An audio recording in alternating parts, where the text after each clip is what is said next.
مکے اور مدینے کے حرمین میں جو کبوتر ہیں ان کا شکار حرام ہے، حدود حرم میں شکار نہیں ہوتا۔ میرا بھتیجا بیمار ہے، اللہ شفا فرمائے۔ مجھے اپنی شادی سے پہلے قرآن کا کافی حصہ یاد تھا، اب بچوں کے ساتھ میں بھول گئی ہوں، لیکن کوشش کرتی رہیں یاد کرنے کی، باقی اللہ کے ہاتھ میں ہے۔ میرا بچہ 16 سال کا ہے اور ویڈیو گیم وغیرہ کے، اس کو آہستہ آہستہ محبت سے روکو ان چیزوں سے۔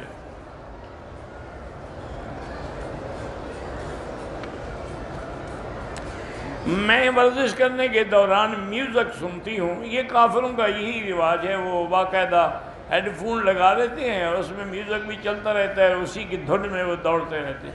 تم میوزک میں گانے لگانے کے بجائے قرآن لگا دو۔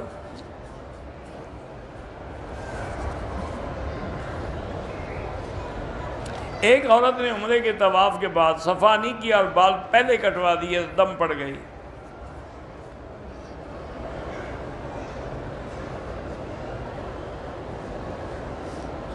بہر وہی بات ہے، جن لوگوں نے احرام باندھا ہوا ہے اور عورت کو حیض ہے، افضل تو یہی ہے کہ وہ نہ جائے، عمرہ مکمل کر کے جائے۔ اگر ایسے چلی جائے گی تو اس کے ذمے عمرہ بھی ہوگا اور دم بھی ہوگا۔ دم کا معنی ہوتا ہے ایک بکرا بکری جا کے ذبح کرنا۔ مسجد الحرام میں جو حکم ہے وہ تو نماز کے بارے میں ہے 1 لاکھ کا، لیکن محدثین علماء فرماتے ہیں کہ ہر عبادت میں انشاءاللہ 1 لاکھ ملے گا۔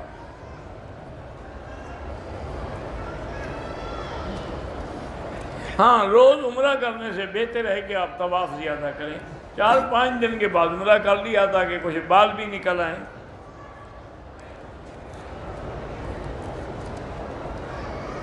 عمرہ کرتے ہوئے عورتوں کے پاؤں کی ہڈی کی کوئی ضرورت، وہ تو عمرے میں بھی اپنا جرابیں وغیرہ پہن سکتی ہیں۔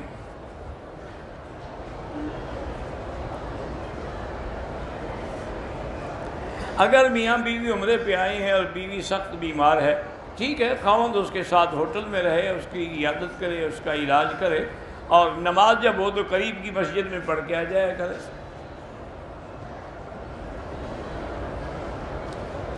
زبردستی وضو کو نہیں روکنا چاہیے کہ آدمی نماز میں خیال وضو کے بارے میں کرتا رہے، پھر نماز کا وہ خشوع جو ہے وہ ٹوٹ جاتا ہے۔ اس لیے حکم ہے کہ جائے پہلے وضو کرے پھر نماز پڑھے۔ الصلاۃ خیر من النوم جب فجر کی اذان میں مؤذن کہتا ہے تو ہمیں بھی یہی کہنا چاہیے، الصلاۃ خیر من النوم، صدقت و بررت و دعوت الی الحق۔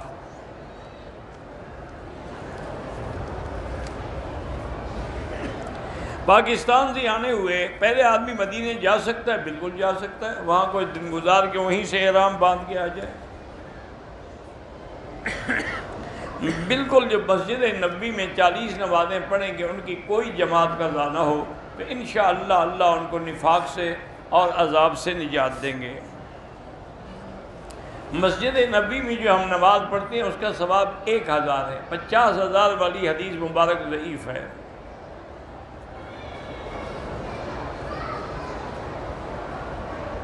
جب مسجد نبوی میں جائیں تو کسی جگہ سے نہیں، صلاۃ السلام صرف اس وقت پڑھ سکتے ہیں جب آپ مواجہ شریف میں سامنے ہوں، باقی مسجد میں اگر کسی دوسری جگہ بیٹھے ہیں تو درود شریف پڑھتے رہیں۔ عورتوں کو اگر رش کی وجہ سے سلام پڑھنے کا موقع نہ ملے، ویسے مدینے میں انہوں نے باقاعدہ ٹائم رکھا ہے، عورتوں کا الگ ہے، مردوں کا الگ ہے، انشاءاللہ موقع مل جائے گا، اور اگر بالکل مجبوری ہو تو باہر کھڑے ہو کے بھی پڑھ سکتی ہیں۔ بہرحال اگر کسی نے کہا ہے کہ سلام پیش کریں تو کر سکتے ہیں۔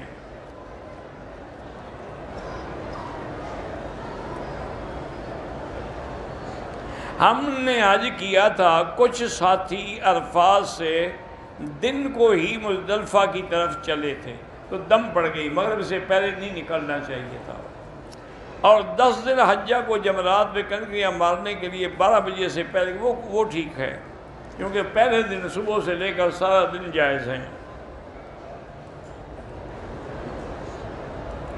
میری شادی کو 10 سال ہو گئے، علاج کیے ہیں، فائدہ نہیں ہوا، بہرحال اللہ سے دعا بھی کرتے رہیں اور علاج بھی کرتے رہیں۔ بالکل یہ چھالیا گٹکا پان وان سب مکروہ ہیں۔ ایک بچی بیمار ہے، اللہ شفا عطا فرمائے۔ چیل یا کوے کو مارنا جائز ہے، جائز ہے، حدود حرم میں کسی کو کچھ نہ کہیں۔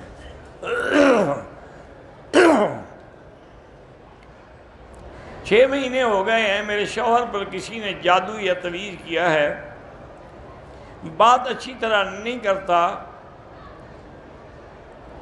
کبھی مولوی کچھ کہتا ہے، کوئی کچھ نہیں کہتا، آپ سورۃ البقرہ پڑھ کے پانی پہ دم کر کے اس کو پلایا کریں۔ مجھے دائیں طرف چہرے میں لکوے کی شکایت ہے، اس کا علاج بھی یہی ہے کہ آپ 7 دفعہ فاتحہ پڑھ کے ہر نماز کے بعد پانی پہ دم کر کے پیا کریں۔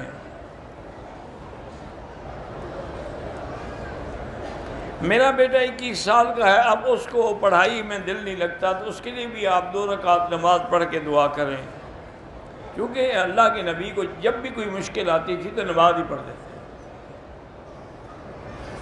نماز جنازہ کے بعد اونچی آواز میں کلمہ پڑھنا بالکل بدعت ہے۔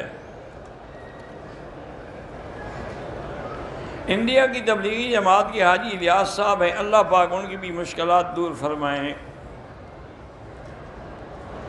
زمرد، یاقوت یا عقیق جو ہے اگر انگلیوں میں پہنا جائے بالکل جائز ہے، کوئی منع نہیں ہے، کوئی بھی پتھر ہو۔ 40 نمازیں اگر حرم میں پوری نہ ہوں تو وہ فضیلت حاصل نہیں ہوگی، اور تو گناہ نہیں ہوگا۔ فضیلت تب ہے جب 40 نمازیں پوری کریں۔ میری والدہ فوت ہو گئی ہے، ان کے لیے آپ خیرات کریں، صدقہ کریں تو خواب میں بھی مل جائیں گی۔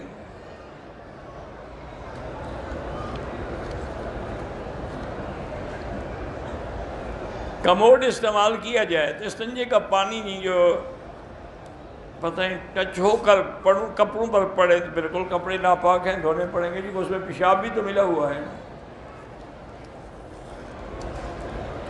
حیض کے ایام میں عورت اللہ کا ذکر کر سکتی ہے، کلمہ پڑھ سکتی ہے، درود شریف پڑھ سکتی ہے، باقی نماز روزہ نہیں کر سکتی۔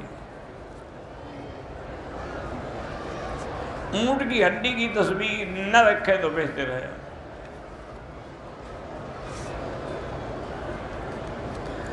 میں ایک بیوہ عورت ہوں، ایک ہی بیٹا ہے، وسائل بھی ہیں، لیکن میرا بیٹا شادی پہ راضی نہیں، اللہ اس کو ہدایت دے، اس کے لیے بھی آپ 2 رکعت پڑھ کے دعا مانگیں۔ حسد دور کرنے کے لیے جب بھی ایسا خیال آئے تو فوراً پڑھا کریں لا حول ولا قوت الا باللہ العلی العظیم۔